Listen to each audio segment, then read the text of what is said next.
بسم اللہ الرحمن الرحیم۔ السلام علیکم ورحمۃ اللہ وبرکاتہ۔ عزیز طلباء کرام، امید ہے آپ خیریت سے ہوں گے۔ بسم اللہ الرحمن الرحیم۔ بدایت المجتہد و نہایت المقتصد کا سبق نمبر 78 آج ہم زیر بحث لے کے آئیں گے۔ آج کے سبق کا عنوان کتاب النکاح سے الباب الثانی سے الرکن الثالث اور الرکن الثالث کی تفصیلات میں سے الفصل التاسع یعنی نامی فصل جو ہے وہ انشاءاللہ العزیز آج ہم زیر بحث لے کے آئیں گے۔ اور نامی سبق کا جو عنوان اور ٹائٹل ہے وہ ہے موانع الاحرام، یعنی حالت احرام کی وجہ سے جو حرمت ثابت اور قائم ہوتی ہے اس کے متعلقہ جو تفصیلات ہیں اور سبب اختلاف ہے اس کے متعلق جاننے کی کوشش کریں گے۔ اس میں اصل چیز تو سبب اختلاف ہے اور وہ یہ ہے کہ اس میں روایات آپس میں کچھ متعارض ہے، تو ان کے حوالے سے جو تفصیلات ہے وہ انشاءاللہ العزیز ہم دیکھیں گے۔ ظاہراً تعارض تو معلوم ہوتا ہے لیکن اصل نہیں ہے۔ جو آگے ہم متن پڑھیں گے اس سبق کا متعلقہ تو اس میں یہ تمام تر تفصیلات جو ہے وہ انشاءاللہ آج جاننے کی کوشش کریں گے۔ آج کا سبق شروع کرنے سے قبل گزشتہ سبق کا خلاصہ دہرا لیتے ہیں اور یہ جان لیتے ہیں کہ گزشتہ سبق میں ہم نے کون سی چیزیں سیکھنے کی، سمجھنے کی اور جاننے کی کوشش کی۔ گزشتہ سبق میں ہم نے کتاب النکاح الباب الثانی سے الرکن الثالث اور الرکن الثالث کی تفصیلات میں سے الفصل الثامن کی تفصیل اور اس میں سے ہم نے جو مسائل پڑھے وہ موانع کفر کون سے ہیں، یعنی کفر کی وجہ سے جو رشتے اور ناطے یا عورتیں جو حرام ہیں وہ اس کے متعلق ہم نے جاننے کی کوشش کی۔ اور اس میں جو دو اہم مسائل تھے وہ کتابیہ لونڈی سے نکاح کا حکم کیا ہے اور اسی طرح ملک یمین کا حکم کیا ہے اس کے متعلق جاننے کی کوشش، اور اس کے ساتھ ساتھ ایک اہم مسئلہ جو ہے وہ بھی ہم نے گزشتہ سبق میں جاننے کی کوشش کی، اور وہ یہ ہے کہ جب کوئی عورت قید ہوتی ہے لونڈی کی حیثیت میں وہ داخل ہوتی ہے تو اگر تو وہ غیر شادی شدہ ہے تو اس پہ تو مسئلہ کوئی نہیں، لیکن اگر شادی شدہ ہے تو کیا آیا قید ہونے کی وجہ سے یا غلام بننے کی وجہ سے اس کا نکاح فسخ ہوا ہے یا نہیں ہوا، اور اگر اس کے ساتھ اس کا شوہر بھی قید ہوا ہے تو پھر نکاح کا کیا حکم ہے۔ تو یہ جو تفصیلات ہیں یہ ہم نے گزشتہ سبق میں الحمدللہ جاننے کی کوشش کی۔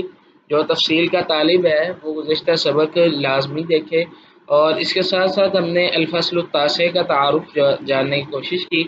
آج کے سبق میں انشاءاللہ العزیز جو ہم پڑھیں گے اس کا تعلق کتاب النکاح سے الباب الثانی سے الرکن الثالث اور الرکن الثالث کی تفصیلات میں سے الفصل التاسع کی تفصیل، اور اس میں جو عنوان اور ٹائٹل ہم پڑھیں گے وہ ہے موانع الاحرام، یعنی احرام کی وجہ سے جو حرمت قائم ہوتی ہے یا احرام کی وجہ سے جو اللہ رب العزت نے عقد کرنا حرام کیا ہے یا منع کیا ہے اس کے متعلقہ جو تفصیلات ہیں وہ انشاءاللہ العزیز ہمارے آج کے سبق کا حصہ ہیں اور وہی ہمارا موضوع بحث ہوگا۔ اس کے علاوہ آج کے سبق میں انشاءاللہ العزیز ہم الفصل العاشر یعنی جو 10ویں فصل ہے اس کی تعارف اور جو عنوان اور ٹائٹل وغیرہ ہے وہ بھی انشاءاللہ العزیز ہم دیکھنے کی، سمجھنے کی اور جاننے کی کوشش کریں گے۔ اب ہم شروع کرتے ہیں جی اپنا آج کا سبق۔ ہمارا آج کا سبق رکن الثالث کے حوالے سے ہے۔ رکن الثالث جو ہے یہ فی معرفت محل العقد، عقد نکاح کے محل کے حوالے سے ہے، اور اس میں یہ بات واضح کی امام رحمہ اللہ نے کہ کسی بھی عورت کے حلال ہونے کے لیے دو شرطیں ہیں، نمبر 1 نکاح ہو، نمبر 2 ملک یمین۔ ان دونوں میں سے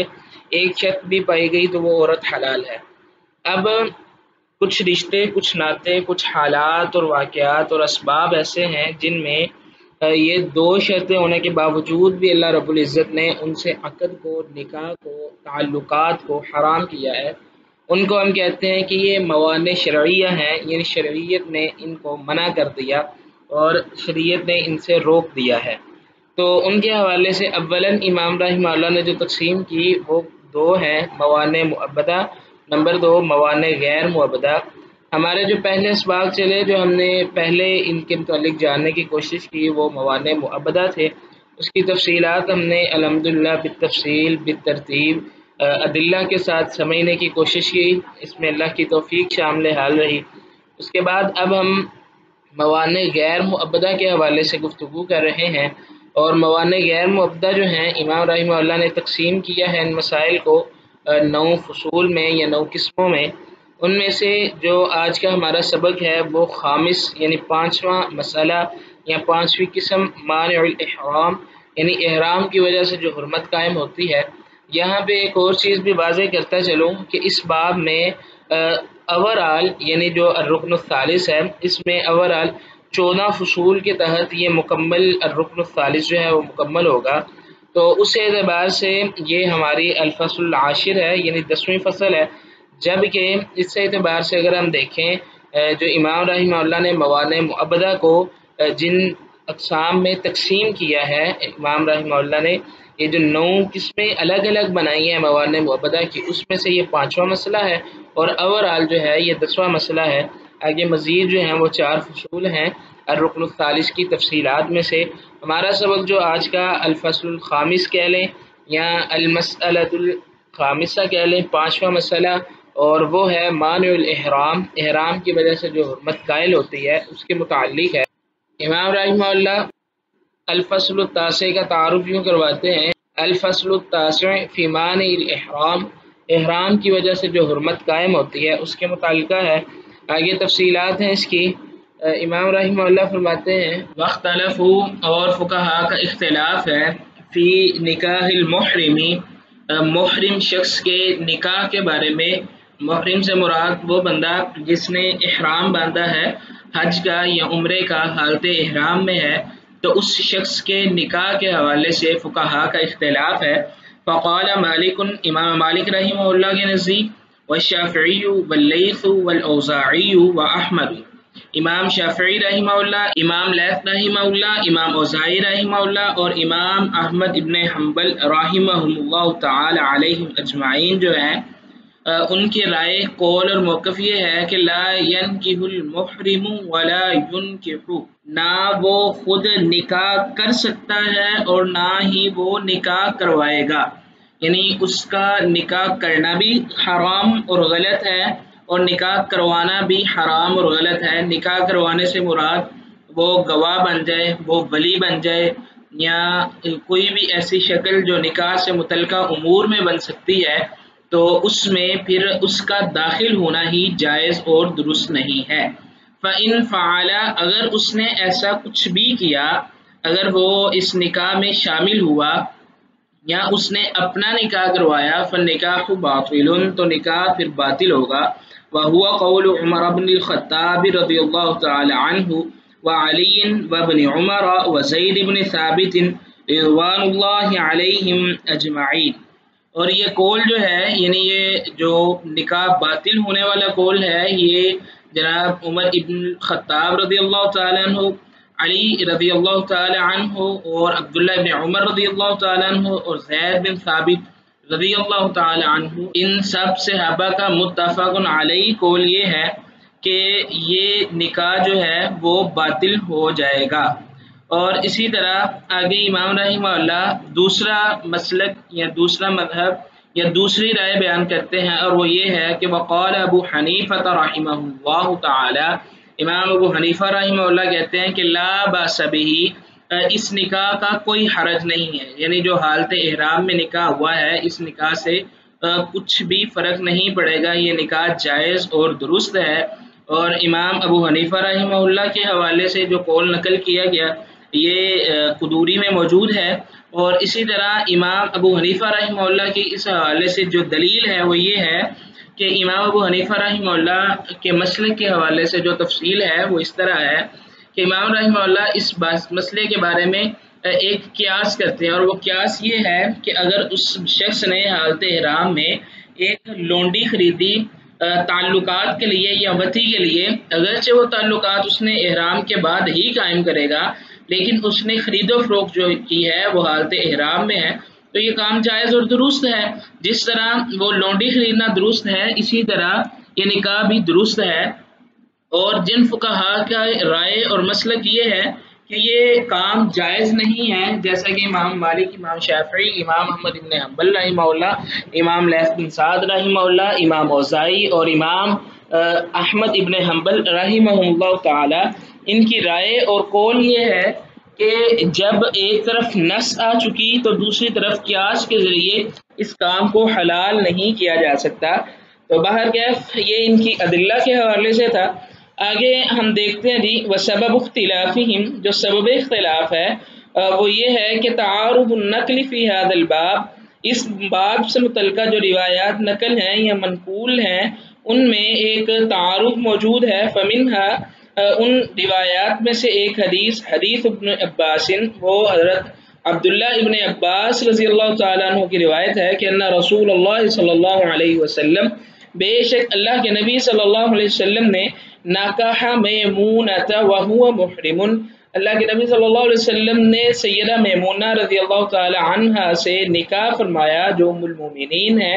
اس حال میں کہ اللہ کے نبی صلی اللہ علیہ وسلم حالت احرام میں تھے۔ وہو حدیث ثابت النقل، یہ حدیث بھی درست ہے اور اس کی نقل یعنی اس کو بیان کرنے والے جو راوی ہیں وہ بھی درست ہیں، ثابت النقل ہے یعنی اس کی متعلقہ جو امور ہے، ایک حدیث کی صحت کے متعلقہ جو امور ہے وہ ثابت ہے اس کے۔ خرجہ اہل الصحیح، اس کو روایت کیا ہے اہل صحیح نے، وعارضہ احادیث کثیرۃ ان میمونہ، اور کئی روایات جو ہیں وہ اس کے متعارض ہیں، جو اس کے مد مقابل ہیں۔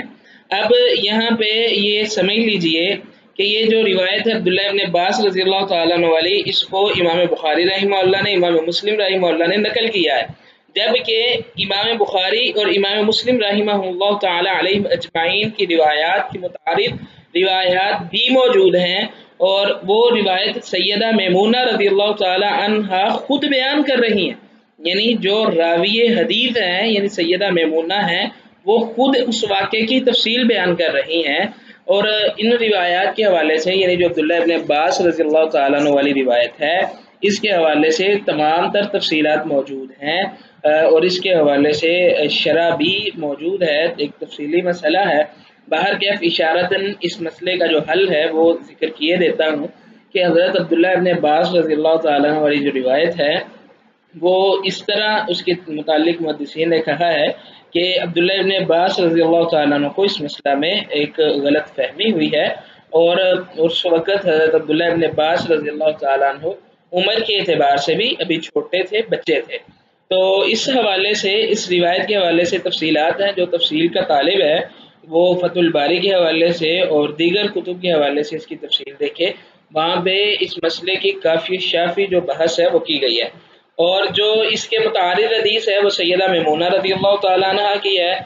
جو صحیح مسلم میں موجود ہے۔ تو سیدہ میمونہ رضی اللہ تعالیٰ عنہ فرماتی ہیں کہ ان رسول اللہ صلی اللہ علیہ وسلم تزوجہا، بے شک اللہ کے نبی صلی اللہ علیہ وسلم نے ان سے نکاح کیا، وہو حلال، اس حال میں کہ اللہ کے نبی صلی اللہ علیہ وسلم حالت حلال میں تھے، یعنی احرام آپ نے کھول دیا ہوا تھا، اور یہ 7 ہجری کا واقعہ ہے جب اللہ کے نبی صلی اللہ علیہ وسلم حدیبیہ سے اگلے سال عمرے کے لیے تشریف لے کے گئے تھے۔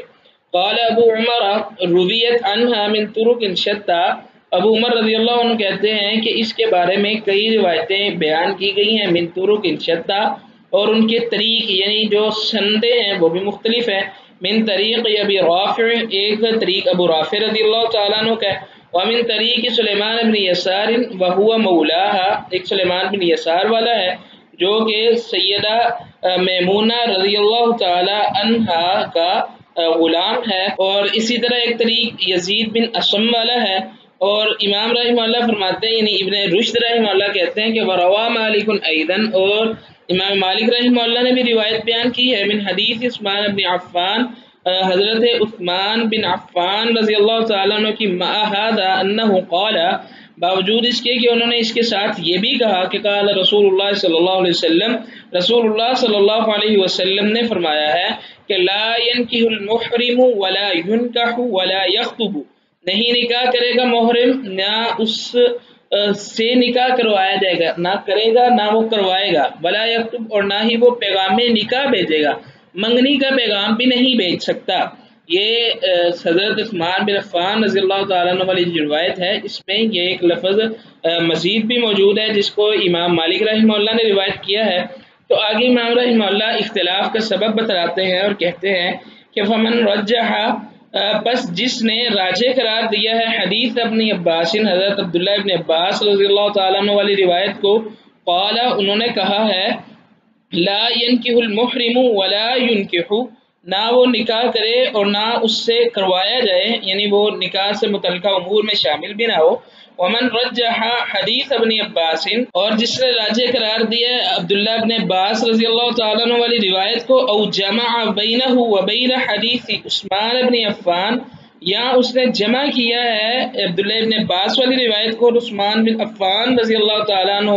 والی جو روایت ہے، ان دونوں روایات کو اس نے جمع کیا ہے، تو ان فقہاء نے یہ کہا ہے کہ بِأَنْ حَمَلَ النَّهْيَ الْوَارِدَ فِي ذَلِكَ عَلَى الْكَرَاهِيَّةِ، کہ اس معاملے میں جو نفی وارد ہوئی ہے وہ کراہت پہ ہے،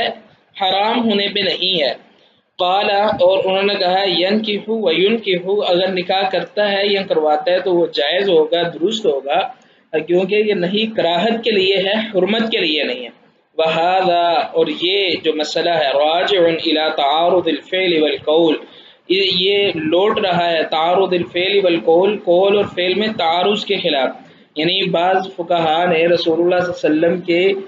جو عمل حضرت عبداللہ ابن عباس نے بیان کیا اس کو راجح سمجھتے ہیں، اور قول آپ کا یہ ہے کہ وہ نکاح نہیں کرے گا، فعل جو ہے وہ عبداللہ ابن عباس والی روایت کے تحت وہ سمجھتے ہوئے اس کو سمجھتے ہیں، راجح کرتے ہیں، تو اس اعتبار سے ان میں تعارض پیش آ جاتا ہے۔ والوجہ الجمع، اور جو جمع والا پہلو ہے، او تغلیب القول، یا جو قول والا پہلو ہے وہ غالب ہے اور اسی پہ عمل ہے جمہور کا، اور جمہور اس معاملے میں اسی رائے کے قائل ہیں کہ نہ وہ نکاح کرے گا نہ کروائے گا، اور اگر ایسا ہوگا تو یہ نکاح باطل سمجھا جائے گا۔ اب آگے ہم الفصل العاشر، اس کا تعارف دیکھ لیتے ہیں۔ الفصل العاشر جو ہے یہ فی معنی المرض، یعنی مرض کے جو معاملات ہیں اس کے حوالے سے ہوگی۔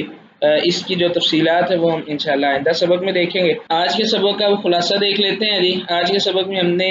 کتاب النکاح سے الباب الثانی رکن الثالث کی تفصیل میں سے الفصل التاسع کی تفصیل، اور اس میں سے موانع الاحرام کا جو حکم ہے اس کے متعلق جو تفصیلات ہیں اس کو جاننے کی کوشش کی، اور اس کے ساتھ الفصل العاشر کا تعارف دیکھا۔ اگلے سبق میں انشاءاللہ العزیز کتاب النکاح الباب الثانی رکن الثالث سے الفصل العاشر کی تفصیل، اس میں موانع المرض کا کیا حکم ہے، اس کی جو تفصیلات ہے وہ انشاءاللہ دیکھیں گے۔